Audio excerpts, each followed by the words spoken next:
Hello everyone, welcome you all to Cognizance IAS.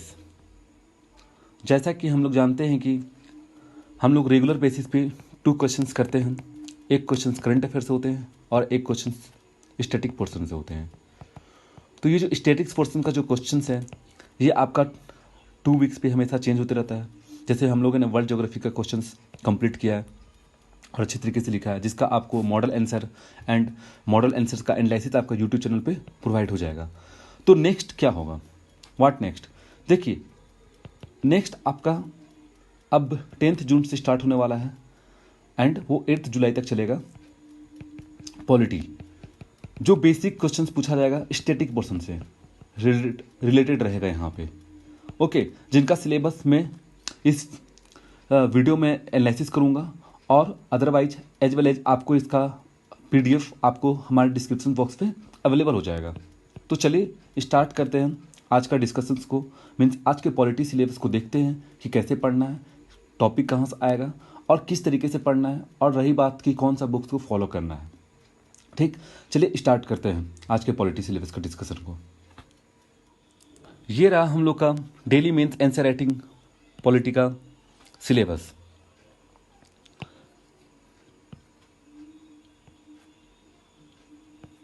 Okay, तो यहाँ पे हम लोग देख रहे हैं कि जो हम लोग का जो सिलेबस का डेट दिया गया है वो कब तक, ये आप लोग का 4 वीक्स पे कंप्लीट हो जाएगा, 10 जून से 8 जुलाई। और जो आपका जो करंट अफेयर का जो क्वेश्चंस पूछा जाएगा वो 10 जून से 8 जुलाई के बीच में जो भी आपका इशू बनेगा उससे एक क्वेश्चंस पूछा जाएगा। तो हम लोग का जो रेगुलर प्रोग्राम रहता है, आई होप आप इसको अच्छे तरीके से एंजॉय कर रहे हैं और अपना स्किल्स इम्प्रूवमेंट को इंक्रीज कर रहे हैं। आपको अच्छा लग रहा होगा इस पे आंसर राइटिंग करने में, तो आप हमारे टेलीग्राम चैनल एंड ग्रुप पे आप वहाँ से रेगुलर हमारे क्वेश्चंस को देख सकते हैं और वहीं पे आप क्वेश्चंस को देख करके आप अपने आंसर को सबमिट कर सकते हैं हमारे टेलीग्राम ग्रुप में। तो चलिए देखिए, हमने फर्स्ट डे से स्टार्ट किया है पॉलिटी का 10 जून को, और यहाँ पे आपका जो टॉपिक्स आपको जो दिया जाएगा, मैंने यहाँ पे टोटली तरीके से अगर बोला जाए तो मैंने लक्ष्मीकांत को ही कवर किया है। देखिए, ये एक बेसिक बुक है यूपीएससी के लिए, एक स्टैंडर्ड बुक है पॉलिटी के लिए जो हर स्टूडेंट पढ़ते हैं। देखिए, आप DD बासु भी पढ़ सकते हैं, लेकिन आपके पास अगर इनफ टाइम हो तो आप उसको जरूर पढ़िए। ओके, तो यहाँ पे आप देख सकते हैं कि हमने यहाँ पे सिर्फ लक्ष्मीकांत के टॉपिक को कवर किया है। उसके टॉपिक्स को मैंने यहाँ पे उठाया है, जितना भी मैंने यहाँ पे टॉपिक लिखा है सिर्फ लक्ष्मीकांत के टॉपिक को लेकर, कुछ टॉपिक को मैंने यहाँ पे क्या किया है, एक्सक्लूड कर दिया गया है। ठीक, क्योंकि वो काफ़ी ज़्यादा इंपॉर्टेंट नहीं होते हैं मेंस पर्सपेक्टिव से। देखिए, और मैंने जो यहाँ पे आप लोग के लिए जो सिलेबस बनाया है, यहाँ पे अगर आप रेगुलर 2 to 3 आवर्स अगर रेगुलर बेसिस पे देते हैं, या अगर 3 आवर्स देते हैं रेगुलर बेसिस पे पढ़ने में, ठीक, और 1 आवर अगर आप लिखने में लगाते हैं, मीन्स आपका 3 to 4 आवर्स अगर आपका जाता है इसी पॉलिटी में, आपको यहाँ पे हॉलिस्टिक कवरेज मिलेगा। आप प्रीलिम्स का ही प्रिपरेशन कर सकते हैं साथ में, एज वेल एज आप मेंस का प्रिपरेशन भी यहाँ पे आप कर सकते हैं। आप रेगुलर एक क्वेश्चंस लिखिए स्टैटिक पोर्शन से, आपको पूरे तरीके से बेसिक क्वेश्चंस प्रोवाइड किया जाएगा। अगर आप स्टेट पीसीएस की तैयारी कर रहे हैं, स्टेट पब्लिक सर्विस कमीशन की तैयारी कर रहे हैं यहाँ पे, तो आपके लिए भी बेनिफिट होगा, क्योंकि स्टेट पब्लिक सर्विस कमीशन में स्टैटिक क्वेश्चंस का भी डिमांड काफ़ी ज़्यादा होता है। तो आप लोग रेगुलर लिखिए स्टेट पब्लिक सर्विस कमीशन के लिए, एज वेल एज आप लोग का यूपीएससी के लिए भी बेनिफिट होगा। ठीक, और करंट अफेयर तो हमेशा यूपीएससी के लिए ही दिया जाता है वो। तो यहाँ पे देखिए, अब यहाँ पे जो आपका पॉलिटी का जो है, आपको अप्रोच कैसे लगाना है, पॉलिटी को आपको पढ़ना कैसे है। देखिए, पहले तो आप सबसे पहले अगर आप एनसीईआरटी का बुक्स पढ़े हैं तो ठीक है, अगर नहीं पढ़े तो कोई बात नहीं, आप एनसीईआरटी का बुक्स पढ़िए, उनको कंप्लीट कीजिए अच्छे तरीके से, उनके कीवर्ड्स को अंडरस्टैंड कीजिए, उनको समझने की कोशिश कीजिए। ओके, फिर आप क्या कीजिएगा कि आप लक्ष्मीकांत को उठा सकते हैं। अगर जो बच्चे ऑलरेडी क्लासेस कर चुके हैं कहीं पर भी, तो उनके लिए ज़रूरी नहीं है कि आप ज़्यादातर एनसीईआरटी को ही पढ़ें, क्योंकि क्लासेस में ही आपको एनसीईआरटी का कवरेज एक तरह से समझा दिया जाता है, तो उसमें ज़्यादा लोड नहीं होता है। ठीक, लेकिन अगर आप नहीं पढ़े हैं तो मैं बोलूँगा आपको मस्ट है यहाँ पे एक एनसीईआरटी का बुक्स को पढ़ना, ताकि आपको एक बेटर अंडरस्टैंडिंग हो सके पॉलिटी को लेकर के। उसके बाद ही आप लक्ष्मीकांत का बुक को टच कीजिए। देखिए, अब जब लक्ष्मीकांत का बुक आप पढ़ रहे हैं यहाँ पे, तो यहाँ पे इसने काफ़ी अच्छा से पॉलिटी प्लस मेंस के लिए कवरेज किया है। हाँ, हालांकि यहाँ पे आप देख सकते हैं यहाँ पे कि डायनेमिक क्वेश्चंस कुछ ऐसा आता है जो आपका स्टैटिक्स पोर्शन से भी नहीं बनता है, मीन्स पॉलिटी बुक्स पढ़ के भी नहीं बनता है, तो उनके लिए आप क्या करेंगे, उनका सॉल्यूशंस क्या है? ओके, तो उनके लिए आपके पास मात्र एक सॉल्यूशन है कि आप रेगुलर करंट अफेयर्स को पढ़िए और उस करंट अफेयर को आप स्टैटिक्स पोर्शन से लिंक कीजिए। ओके, जैसे कि आप अभी ले सकते हैं कि एग्जाम्पल के रूप में, जैसे कि हमने अभी हाल फिलहाल में एक क्वेश्चन पूछा राज्यसभा को लेकर के, ठीक, तो वो एक्चुअली राज्यसभा आपका पार्लियामेंट चैप्टर में आता है। जब तक आपको स्टैटिक्स पोर्शंस कंप्लीट नहीं होगा तब तक आप उनको करंट अफेयर से लिंक नहीं कर सकते हैं। तो आप ये लिंकिंग जो होता है static portion to current affair या static portion to dynamic portions पे आपको जाने का, वो लिंकिंग को आपको डेवलप करना पड़ेगा। देखिए, जनरल स्टडी पेपर 2 में जो आपका पॉलिटी पेपर होता है वो एक तरह से डायनेमिक पोर्शंस भी होता है, ठीक, और स्टैटिक क्वेश्चन भी पूछा जाता है। जैसे कि फाइनेंस कमीशन के बारे में पूछ दिया गया था आई थिंक 2017-18 में क्वेश्चंस, तो वो अगर आप लोगों को पता नहीं रहेगा फाइनेंस कमीशन के बारे में, आर्टिकल 280 के अंदर होता है, तो आप लोग एक तरह से बेटर फ्रेमवर्क नहीं कर सकते, इंट्रोडक्शंस नहीं लिख सकते हैं। देखिए, पता है कि फाइनेंस कमीशन क्यों आया था 2018 में? देखिए, यहाँ पे इसलिए आया था, उसके पीछे रीजन ये था, शायद 18 या 19 में होगा, तो ये इसलिए पूछा गया था क्योंकि देखिए 15th फाइनेंस कमीशन लाया गया था। ओके, जो स्टार्ट होगा 15th फाइनेंस कमीशन 2015 से 2020 के बीच में आएगा, sorry 15th finance commission start होगा। तो यहाँ पे आप देख सकते हैं कि जो 15th फाइनेंस कमीशन स्टार्ट होगा तो इनके पीछे स्टैटिक्स पर्सन का लिंकेज है, तो ओबियसली बात है यहाँ पे है। अगर आप यहाँ पे देख सकते हैं कि अभी जो कोविड-19 जो चल रहा है आपका काफ़ी ज़्यादा, ठीक ना, तो कोविड-19 जैसे यहाँ पे आप देखे होंगे MPLAD स्कीम्स के बारे में पढ़े होंगे, एज वेल एज आप यहाँ पे देखे होंगे कि लोकल गवर्नमेंट का क्या रोल हो रहा है कॉम्पेयर टू द कोविड-19। तो ये सब एक तरफ से क्या है, आपका लोकल गवर्नमेंट के बारे में आपको तो जानना ही पड़ेगा ना। क्यों? अगर लोकल गवर्नमेंट का आप जान नहीं पाएंगे तो आप डायनेमिक पोर्शंस को लिंक नहीं कर पाएंगे। ओके, तो यहाँ पे आपको जानना पड़ेगा। उसके लिए मैं आपको रेगुलर अगर मेंस मॉडल आंसर प्रोवाइड करूंगा तो कभी कभी मैं डायनेमिक्स पोर्शन को इंक्लूड कर सकता हूँ, लेकिन मोस्टली कम चांस है कि मैं डायनेमिक पोर्शन को इंक्लूड करूंगा क्योंकि आपका करंट अफेयर्स का क्वेश्चन रेगुलर एक हो जा रहा है। ओके, तो चलिए हम देखते हैं यहाँ पे कि मैंने किस तरीके से सिलेबस को फ्रेमवर्क किया है और आप लोग के लिए किस तरीके से इजी वे टू पढ़ने के लिए मैंने बनाया है। देखिए, हमने यहाँ पे क्या किया है कि ज़्यादा टॉपिक्स को एक दिन में इंक्लूड नहीं किया है यहाँ पे। जैसे देख सकते हैं कि making of the constitution, salient features of the constitution, preamble of the constitution, ये आप अगर 2 to 3 आवर्स भी अगर मन लगा के पढ़ते भी हैं तो आपका यहाँ पे कंप्लीट हो जाएगा। और मैंने यहाँ पे आपको 28 डेज का टाइम दिया है पॉलिटी पढ़ने का। अगर आप रेगुलर बेसिस पे पॉलिटी पढ़ते हैं 7 आवर 6 आवर रेगुलर बेसिस पे, तो आपका 15 डेज में पॉलिटी खत्म हो जाएगा अगर आप फर्स्ट टाइम पढ़ रहे हैं। तो मैंने यहाँ पे आपको 28 डेज का टाइम दिया है। ऑब्वियसली बात है कि आप यहाँ पे ज़्यादा टाइम इन्वेस्ट ना करें, सिर्फ थोड़ा बहुत मीडियम टाइम इन्वेस्ट करें, जैसे कि 3 to 4 आवर्स इन्वेस्ट करें और उसको अच्छे तरीके से पढ़ें। एक आपका पैटर्न्स को भी फॉलो किया जाएगा यहाँ पे और सिलेबस भी आपका ट्रैक में रहेगा। अगर आप हो सकता है तो आप मेंस का आंसर जब लिख रहे होंगे तो अगर जैसे आपने ये चैप्टर पढ़ लिया तो आप इनसे क्या कीजिएगा कि ये वाला चैप्टर से आप पीटी का भी क्वेश्चंस को बनाते चलिएगा। इससे क्या होगा, पीटी प्लस मेंस का प्रिपरेशन आपका होते चला जाएगा। ओके, तो देखिए मैंने यूनियन टेरिटरी एंड सिटीजनशिप, ये काफ़ी ज़्यादा अभी इंपॉर्टेंट न्यूज में है आपका सिटीजनशिप को लेकर के। क्यों? क्योंकि सिटीजनशिप अमेंडमेंट एक्ट आपका आया हुआ है, तो ये आपको बहुत अच्छे से पढ़ना होगा कि यहाँ पे टर्मिनेशन कैसे होता है सिटीजनशिप को लेकर के और एक से इंक्लूड कैसे करते हैं, मिलता कैसे सिटीजनशिप, इंडियन सिटीजनशिप। तो आपको यहाँ पे पढ़ना बहुत जरूरी है क्योंकि ये अभी काफ़ी ज़्यादा हाईली चांस है कि इससे क्वेश्चन आया जा सकता है। देखिए, और यहाँ पे अगर मैं फंडामेंटल राइट्स की बात करूँ तो ये फंडामेंटल राइट्स काफ़ी ज़्यादा इंपॉर्टेंट है, इसलिए मैंने यहाँ पे एक ही चैप्टर दिया है। आप इनको अच्छे तरीके से कवर कीजिए, इनका कीवर्ड्स को पढ़िए और सारे फंडामेंटल राइट्स आपको याद होना चाहिए यहाँ पर। ओके, डीपीएसपी भी आपका काफ़ी ज़्यादा इंपॉर्टेंट है। ये आपका सोशल और इकोनॉमिक डेमोक्रेसी की बात करता है, जबकि फंडामेंटल राइट आपका क्या बात करता है, पॉलिटिकल डेमोक्रेसी की बात करता है। डीपीएसपी जस्ट एक तरह से आपका डायरेक्शन देता है, किनको, स्टेट को डायरेक्शन देता है कि आप किस तरह का पॉलिसी बनाइएगा, वेलफेयर कैसे कर सकते हैं।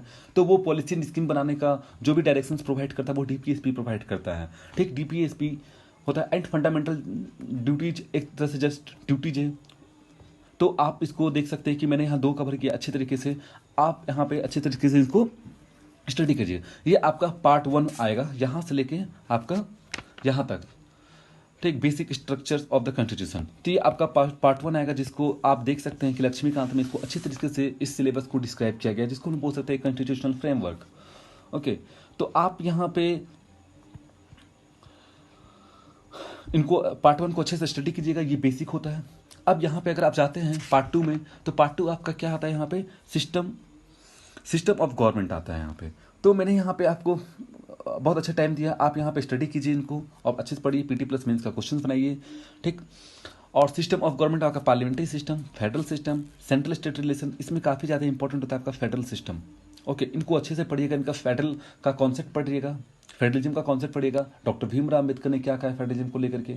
Okay, inter state relations, emergency provision काफ़ी ज़्यादा इंपॉर्टेंट है, काफ़ी ज़्यादा कंफ्यूजिंग चैप्टर है। एनर्जी प्रोविजन, कब कौन सा एक्ट में क्या क्या आया, आप इनको बहुत अच्छे तरीके से स्टडी कीजिए। क्या चेंज हुआ 1975 के बाद, आपका नेशनल इमरजेंसी में क्या चेंज आया, ये सब सारे अमेंडमेंट एक्ट के रूप में यहाँ पे दिया गया है। तो आपको एक तरह से प्रॉपर देखना पड़ेगा कि आपको याद भी करना पड़ेगा कुछ कुछ पॉइंट्स को लेकर के। सबसे पहले आप अपना कॉन्सेप्ट को बिल्डअप कीजिए, अंडरस्टैंड कीजिए कहना क्या चाहता है, बाद में आप इनको याद करने की कोशिश कीजिएगा। ओके, मैंने यहाँ पे एक दिन का ब्रेक दिया है क्योंकि आप लोग कंटिन्यूस वहाँ पे लिखेंगे, इसलिए यहाँ पे सोचा कि चलो भाई एक दिन के लिए ब्रेक दिया जाए। क्योंकि आदमी कभी कभी क्या होता है, जैसे कि मुझे पता है कि रेगुलर बेसिस पे लिखने से क्या होता है कि आदमी का मन नहीं करता लिखने का, तो मैंने एक ब्रेक दे दिया। आप यहाँ पे पीस मारिए, चिल मारिए, और फिर आप स्टार्ट कीजिए यहाँ पे पार्ट 3 का, लक्ष्मीकांत का, सेंट्रल गवर्नमेंट। ठीक, और मैंने यहाँ पे क्या किया है कि central government plus state government को मैंने मिक्स कर दिया है। ठीक ना, देख लीजिए यहाँ पे central government plus state government को मिक्स करते। देखिए ये मैं इसलिए लगाया हूँ क्योंकि ये एक पढ़ने का अप्रोच होता है लक्ष्मीकांत को लेकर के, कि आप किस तरीके से पढ़ेंगे, आप लिंकिंग कैसे डेवलप करेंगे। जैसे यहाँ पे आप देख सकते हैं कि प्रेसिडेंट एंड गवर्नर को मैंने यहाँ पे लिंक किया है। आप यहाँ पे प्रेसिडेंट का क्या रोल हो सकता है, क्या इंपॉर्टेंस, इनको कौन फाइनेंशियल पावर क्या है उनका, लेजिस्लेटिव पावर क्या है, वैसे ही आप गवर्नर का फाइनेंशियल पावर क्या है, लेजिस्लेटिव पावर क्या है, आप एक तरह से लिंक कर सकते हैं कौन सा आर्टिकल से बिलोंग करता है state government and central government का आर्टिकल्स। तो यहाँ पे देखिए वाइस प्रेसिडेंट और प्राइम मिनिस्टर, चीफ मिनिस्टर, तो एक तरह से central government and state government की मैंने यहाँ पे बात की। तो आपको ऐसे ही पढ़ना है यहाँ पे, तो यहाँ पे आपका एक बेटर लिंकिंग प्रोवाइड होगा और आपको बहुत ईजी वे टू अंडरस्टैंड कर सकते हैं इस चैप्टर को लेकर के। ठीक, चलते हैं 20 जून को, देख लेते हैं क्या है यहाँ पे। देखिए मैंने यहाँ पे एक ऐसे को भी पुट किया है, कभी कभी बीच में ऐसे लिखना चाहिए।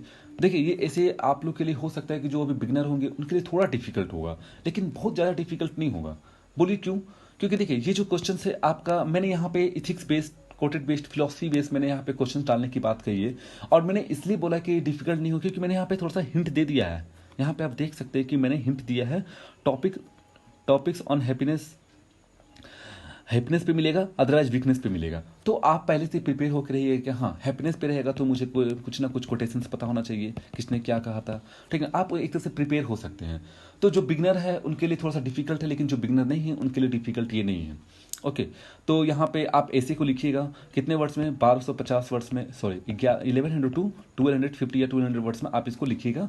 और इनका टाइम भी आप फिक्स करके रखिएगा, जो आपका क्या है 1 आवर्स 15 मिनट्स, जो मैंने नोट में प्रोवाइड कर दिया है कि डिफरेंट क्वेश्चंस पे कितना टाइम लगने वाला है, एसी में कितना टाइम लगने वाला है।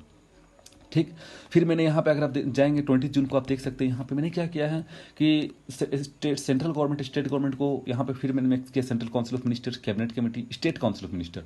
तो आप लिंकिंग करके पढ़िए यहाँ पे। फिर मैंने यहाँ पे एक बड़ा सा ब्रेक दिया है एक दिन का।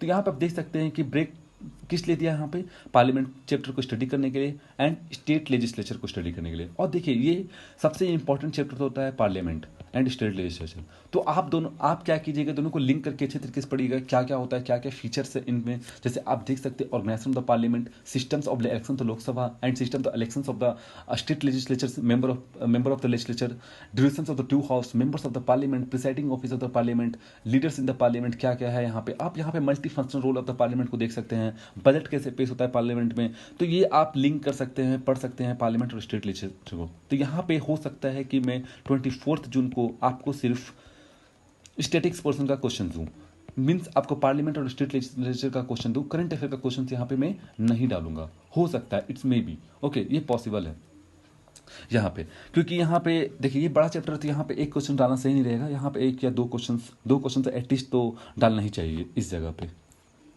ठीक, आगे देखते हैं कि parliament committee, parliamentary forums and parliamentary group. देखिए ये काफ़ी ज़्यादा कमेटी आपका इंपॉर्टेंट हो जाता है पीटी के लिए, लेकिन ये काफ़ी ज़्यादा आपका मेंस के लिए उतना ज़्यादा इंपॉर्टेंस ये नहीं होता है।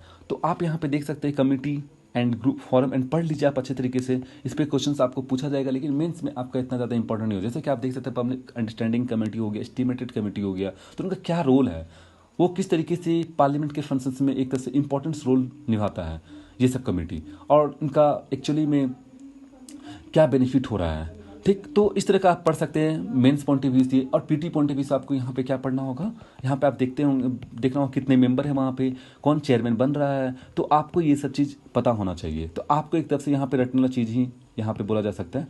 तो अगर आप इनको पढ़ तो लिए, लेकिन अगर आप पार्लियामेंट, मान के चलिए कि आपका एग्जाम 4 अक्टूबर को है, मान के क्या चलना है, 4 अक्टूबर का आपका एग्जाम प्रीलिम्स का है। ओके, तो अगर 4 अक्टूबर को प्रीलिम्स का एग्जाम यहाँ पे जब हो रहा है, तो इस जगह पे आप क्या कीजिएगा कि 20 दिन या 25 दिन पहले ही आप इन सब चीज़ों को, पॉइंट्स को रटना स्टार्ट कर दीजिएगा। ओके, अभी याद कीजिएगा तो आप भूल जाइएगा, ऑब्वियसली बात है, ह्यूमन का नेचर है कि आप भूलना ही है। अब यहाँ पे देखिए supreme court and high court को मैंने यहाँ पे लिंक कर दिया है। आप यहाँ पे स्टेट कोर्ट और सेंट्रल कोर्ट को मैंने यहाँ पे अच्छे तरीके से लिंक किया। यहाँ पे एक क्वेश्चन आपको प्रोवाइड होगा। ओके, देखिए अब सुप्रीम कोर्ट में भी आपका जो मेंस का क्वेश्चन जो बनता है वहाँ पे judicial review, judicial activism and PIL, ये क्या है? कैसे judicial review, judicial activism, PIL एक तरह से डायनेमिक पोर्शंस में इंक्लूड हो जाता है सुप्रीम कोर्ट का रिव्यू को लेकर के, सुप्रीम कोर्ट का जो भी जजमेंट आता है उस चीज़ को लेकर के, ठीक ना। तो इनको आप अच्छे से स्टडी कीजिएगा। लक्ष्मीकांत में बहुत अच्छे तरीके से दिया गया 6th एडिशन में। ओके, तो आप देखिएगा इसको। देखिए 4th एडिशन में शायद नहीं होगा, लेकिन 6th एडिशन में है। Tribunal subordinate court special provision, ज़्यादा टाइम नहीं दिया, एक दिन में आप कवर कर सकते हैं इस जगह पे। पंचायती राज एंड म्युनिसिपल, सबसे इंपॉर्टेंट चैप्टर है ये। आपको इनको अच्छी तरीके से बारीकी से पढ़ना होगा, पंचायती राज इन म्यूनसिपैलिटी को लेकर के। जैसे अभी मैंने एग्जांपल दिया था कोविड-19 को लेकर के, तो कोविड-19 में आपका लोकल गवर्नमेंट किस तरीके से फाइट करेगा कोविड-19 को बचाने के लिए, तो लोकल गवर्नमेंट का उसमें क्या क्या रोल हो सकता है। तो आप सबसे पहले इनके बारे में जानिएगा, तभी तो आप एक्चुअली में लिख सकते हैं कि हाँ वो किस तरीके से फाइट कर सकता है। एक बेसिक जो होता है स्ट्रक्चर जो होता है बनाने के लिए आपको सबसे पहले स्टैटिक्स पोर्शंस को पढ़ना होता है। ओके, आप union territory, schedule and tribal area, ये भी इंपॉर्टेंट है। आपका elections commission, UPSC and state public commission, ये भी काफ़ी ज़्यादा इंपॉर्टेंट है। कभी भी क्वेश्चन कहीं से पूछे जा सकते हैं। फाइनेंस कमीशन पे तो क्वेश्चन पूछा जा चुका है। National commission for SC, ST and OBC, ये तीनों को आप अच्छे तरीके से देख सकते हैं। और देखिए ये सब क्वेश्चंस आपका पूछने के चांसेस तो हल्का सा कम बनता है, लेकिन हाँ बनता है क्वेश्चंस। और देखिए ये जरूरी नहीं कि आपका ये ऐसे में भी काम आ सकता है, कहीं पर भी ये आपका पॉलिटी का कॉन्सेप्ट काम आ सकता है। इसलिए आप लोग यहाँ पे एक बेसिक बिल्डअप कीजिए। Special officer of linguistic minority component, auditor general of India, attorney general of India and advocate general of India, ये आपका स्पेशली देख सकते हैं। तो पीटी में काफ़ी ज़्यादा आता है एक्चुअली। इसी कैक को छोड़ करके इसका मेंस का क्वेश्चन आ सकता है, उनका फंक्शंस को लेकर के, वो किस तरीके से टूथलेस की तरह काम एक तरफ से करते हैं। क्योंकि देखिए वहाँ पे क्या है कि ऑडिट करने का एक तरफ से है, सिर्फ ऑडिट किया जाता है, मतलब एक तरह से बताया नहीं जाता है कि कैक का एक ये काम नहीं होता है कि आप कहाँ पे कितने पैसे खर्च कीजिएगा, वो तो बजट में बताया जाता है ना। लेकिन यहाँ पे नहीं बताया जाता है कि आप कितने पैसे खर्च करना। जैसे ब्रिटेन में क्या होता है कि कैग का एक ये भी रोल होता है कि आप कहाँ पे कितने पैसे खर्च कीजिएगा, और ऑडिटिंग का भी काम होता है, जबकि इंडिया में ऐसा नहीं होता है। तो एक तरह से ये आप बोल सकते हैं कि थोड़ा सा मेंस का क्वेश्चन यहाँ पे बनाया जा सकता है इस जगह पे, अगर इनइफेक्टिव वे टू काम कर रही है कैग। तो नीति आयोग जो अभी हाल फिलहाल आया है 2015 में, तो यहाँ पे आप नीति आयोग को लेकर अच्छे से स्टडी कीजिएगा। ये आपका इकोनॉमिक्स में भी काम आ सकता है। नीति आयोग प्लानिंग कमीशन को रिप्लेस किया गया है, ठीक ना। तो यहाँ पे आप अच्छे से पढ़िए। National commission human right commission को भी आप अच्छे से पढ़िए, क्योंकि अभी हम लोग को पता है कि नेशनल ह्यूमन राइट कमीशन अभी अमेंडमेंट हुआ है, और 2019 में कुछ ना कुछ इसमें चेंजेज आया है। उनका 3 इयर्स कर दिया गया उनका सर्विस टेनर को लेकर के, और मेंबर्स में भी चेंजेज आए हैं। तो ये काफ़ी ज़्यादा इंपॉर्टेंट हो सकता है। और हम लोग को पता है कि नेशनल ह्यूमन राइट कमीशन का जो भी आपका डिसीजन होता है, जो भी होता है, वो एक तरह से रिकमेंडरी नेचर का होता है। तो आप यहाँ पे देख सकते हैं कि जो रिकमेंडेटरी नेचर का होता है, तो यहाँ पे जो रिकमेंडेशन दिया जाता है इस जगह पे, वो एक तरह से बाइंडिंग नहीं है सेंट्रल गवर्नमेंट के लिए। तो ये भी एक तरह से मेंस क्वेश्चंस के लिए इंपॉर्टेंट हो जाता है। स्टेट ह्यूमन अभी और हाल फिलहाल में ये आया ही है, चेंजेज हुआ है। National human right commission amendment हुआ है, स्टेट ह्यूमन राइट कमीशन भी अमेंडमेंट हुआ है। Central information commission, state information commission भी इंपॉर्टेंट है। Central vigilance commission, central bureau of investigation and Lokpal and Lokayukta, इस सबसे इंपॉर्टेंट। आप लोगों को पता है कि 2011 से जब भी अन्ना हजारे जब भी ये एक तरफ से क्या किए थे, प्रोटेस्ट किए थे करप्शन के अगेंस्ट में, तो तब से ही आपका 2013 में उस टाइम क्या हुआ, लोकपाल एंड लोकायुक्त का एक्ट पास हुआ। और लेकिन अभी तक वो इसमें जो भी चेयरमैन होता है वो बनाया नहीं गया था। अभी हाल फिलहाल लास्ट 2019 में इनका चेयरमैन को बनाया गया है। तो ये भी काफ़ी ज़्यादा इंपॉर्टेंट हो सकता है, Lokpal and Lokayukta. Okay, political right, role of the regional party, election, ये आपका माइनर टॉपिक है। तो आप इसको अच्छे से स्टडी कीजिएगा, क्वेश्चन पूछने के चांसेस ज़्यादा है। और एंटी डिफेक्शन लॉ काफ़ी इंपॉर्टेंट चैप्टर होता है ये, ठीक ना। काफ़ी ज़्यादा आप न्यूज़ में सुनते होंगे, तो आप उनको लिंक कर सकते हैं स्टैटिक्स पोर्शन को, कहाँ पे, डायनेमिक पोर्शंस में। देखिए यहाँ पे आपका काम आ रहा है कि नहीं आ रहा है, देखें आ रहा है ना। प्रेशर ग्रुप हो गया। एंड फॉरेन पॉलिसी की अगर मैं बात करूँ तो not necessary but use for the international relations, ठीक। तो ये आपका ज़्यादा यूज तो नहीं होगा, लेकिन हाँ अगर आप इसको पढ़ रहे हैं तो आपका इंटरनेशनल रिलेशंस में काम आने वाला है। तो आप इनको अच्छे से पढ़िएगा। भले ये आपका पॉलिटी में नहीं आएगा लेकिन इंटरनेशनल रिलेशन में आएगा। जो आपका आईआर भी टॉपिक्स आपका कहाँ पे, सब्जेक्ट कहाँ पे आपका जनरल स्टडी पेपर्स 2 में है। ओके, तो ये भी इंपॉर्टेंट होता है। जब मैं आईआर का क्वेश्चंस करवाऊंगा तो वहाँ पे फॉरेन पॉलिसी को लेकर के डिस्कस तो करूँगा ही। ओके, देखिए अब यहाँ पे मैं कुछ पॉइंट्स को मैं बोलना चाहता हूँ। जैसे यहाँ पे आप देख सकते हैं कि स्टूडेंट अगर जनरली कॉपी को सबमिट्स कर रहे हैं तो यहाँ पे तो 24 आवर्स के अंदर ही सबमिट करें, और मैं आपको 24 टू 48 आवर्स के अंदर में आपका आंसर शीट आपको प्रोवाइड कर दूंगा। सबसे देखिए कॉग्निजेंट साइंस का सबसे एक यूनिक इनिशिएटिव क्या है यहाँ पे। अगर मैं यूनिक इनिशिएटिव की बात करूँ तो जो आपका जो कॉपी मिलेगा आंसर शीट का, तो आपको वीडियो चेक्ड होता हुआ कॉपी मिलेगा। मीन्स आपको वीडियो फॉर्मेट मिलेगा। बोला जाए तो checked copy in video format. आपका जो भी कॉपी है आपको वीडियो फॉर्मेट मिलेगा, ताकि आप अच्छे तरीके से अपना स्किल्स को इम्प्रूव कर सकें। देखिए आपको पता है कि मार्केट में बहुत ज़्यादा अवेलेबल हो रहा है टेस्ट सीरीज को लेकर के, मेंस को लेकर के, लेकिन ये एक तरफ से कॉग्निजेंट साइंस का फर्स्ट टाइम ये इनिशिएटिव आया है कि आपको यहाँ पे जो भी आपका, जैसे मैंने यहाँ पे जो भी बोल रहा हूँ आपको, तो आपका कॉपी भी वैसे ही चेक होगा। वहाँ पे आपने इंट्रोडक्शंस में क्या लिखा है, बॉडी पार्ट में क्या लिखा है, कंक्लूजन में क्या लिखा है, वो सब कुछ वहाँ पे होगा। जो आपको प्रश्न, आपको एक वीडियो फॉर्मेट मिलने वाला है, तो आपको एक तरह से बेटर अंडरस्टैंडिंग होगा कि आपको कहाँ कहाँ पे इम्प्रूव करने की ज़रूरत है।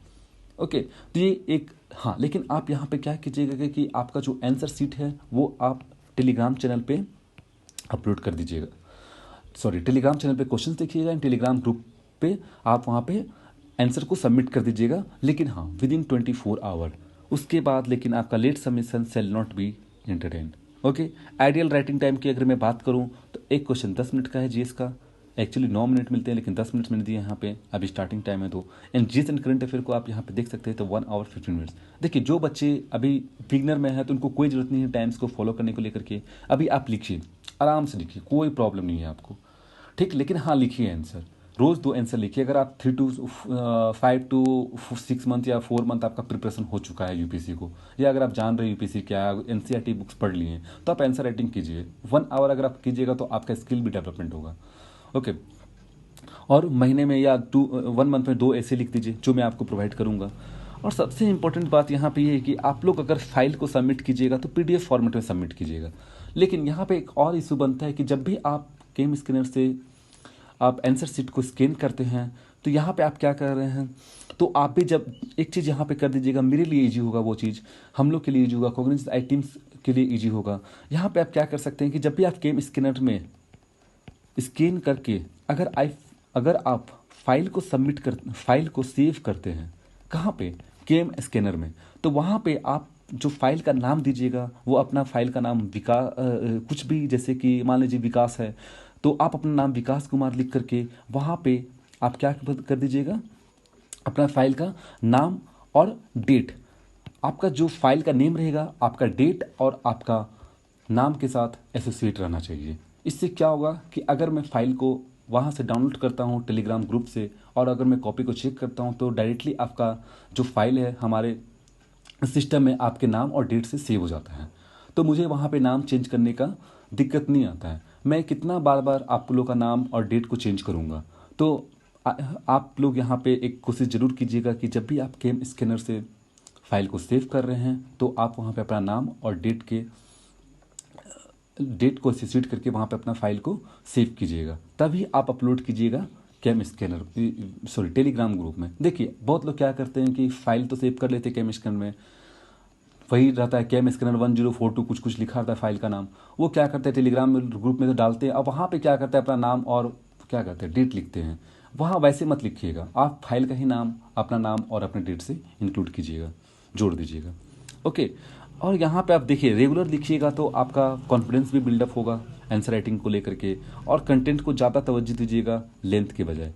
अगर आप अभी बिगनर हैं तो आपको कोई प्रॉब्लम नहीं है, आप 300 वर्ड में जाइए, 400 वर्ड में जाइए, लेकिन हाँ ये आप ध्यान रखिए कि only 1 month and 2 month. Okay, चलिए, और कोशिश कीजिएगा कि आप सारे क्वेश्चंस का अटेम्प्ट दीजिएगा रेगुलर। एटलीस्ट अगर आप नहीं भी लिख पा रहे हैं तो एटलीस्ट एक क्वेश्चन को तो लिख ही सकते हैं सभी। देखिए बहुत कुछ क्या होता है ना कि एक्सक्यूजेज होता है कि मैंने आज इस कारण से नहीं लिख पाया, मैंने आज इस कारण से नहीं लिख पाया, बहुत सारे एक्सक्यूजेज बनते हैं, हम लोगों ने भी बनाया है, काफ़ी लोग बनाते हैं, लेकिन ये एक्सक्यूजेज को आप क्या कीजिएगा कि इसको रिड्यूस करने की कोशिश कीजिएगा। आप ख़त्म तो नहीं कर सकते हैं, ये तो सभी को पता है कि आप लोग ख़त्म नहीं कर पाएंगे एक्सक्यूजेज को, लेकिन अगर आप रिड्यूस कर सकते हैं, जहां आप 100% एक्सक्यूज दे रहे हैं वहां पे अगर आप 10% में ले आए तो सोचिए कि आपका कितना बेनिफिट होगा इस जगह पे। बहुत लोग बोलते हैं कि यार आज मैंने नहीं लिख पाया, यार अभी मैंने ये चैप्टर नहीं पढ़ा। आप कभी भी नहीं पढ़ेंगे, आपका कभी भी सिलेबस कंप्लीट नहीं होने वाला है यूपीएससी का, ये बात आप अच्छे से जान लीजिए। यूपीएससी का सिलेबस कभी भी नहीं, जब आप एग्जाम देने भी जा रहे हैं उस टाइम भी आपका यूपीएससी का सिलेबस कंप्लीट नहीं होगा। तो आप ये सोच के लिखेंगे कि मुझे परफेक्शन चाहिए हर एक सब्जेक्ट में, तो परफेक्शन के पीछे अभी मत भागिए। ठीक, देखिए परफेक्शन मीन्स क्या होता है कि आप उसमें पूरे अच्छे से बेस्ट कर लें। जैसे आप पॉलिटी पढ़ रहे तो पॉलिटी को पूरे अच्छे से बेस्ट कर लेंगे, तब मैं इसका आंसर लिखूंगा। आप लोग का ये सब दिमाग में रहता है कि तब मैं इसका आंसर लिखूंगा तो बहुत अच्छा होगा हम लोग के लिए, लेकिन ऐसा नहीं होता है। आप अगर प्रैक्टिकली थोड़ा सोचेंगे तो ऐसा नहीं होता है। आपको ज़्यादा पीएचडी नहीं करना, आप रट नहीं पाएंगे पूरा बुक्स को। आप एक अंडरस्टैंड डेवलप कीजिए और फिर उसको लिखना स्टार्ट कीजिए। इसलिए आपको देखिए कभी भी नंबर मिलता है तो 50% मार्क्स क्यों मिलता है, इसके पीछे रीजन क्या है। 6 मार्क्स आपको मिलता है 12.5 में या 6.5 मिलता है, इससे ज़्यादा नंबर नहीं मिलता है, क्योंकि आप और बेटर कर सकते थे। लेकिन अगर आप परफेक्शन के पीछे भागेंगे, नहीं हमको 12.5 में 10 चाहिए एंड 12 चाहिए। आज के लेक्चर को, आज के पॉलिटी सिलेबस के डिस्कशन को हम लोग यहीं पे समाप्त करते हैं। आप अपना आंसर शीट हमारे टेलीग्राम चैनल, अदरवाइज आप हमें ईमेल आईडी पे भेज सकते हैं और आपका वीडियो चेक्ड फॉर्मेट में आपको कॉपी अवेलेबल हो जाएगा। लेकिन आपको उससे पहले हम लोग को इन्फॉर्म करना पड़ेगा टेलीग्राम ग्रुप में या ईमेल आईडी पे, और आपको मॉडल आंसर्स का एनालिसिस आपको हमारे यूट्यूब चैनल पे प्रोवाइड हो जाएगा। Okay, so thank you very much.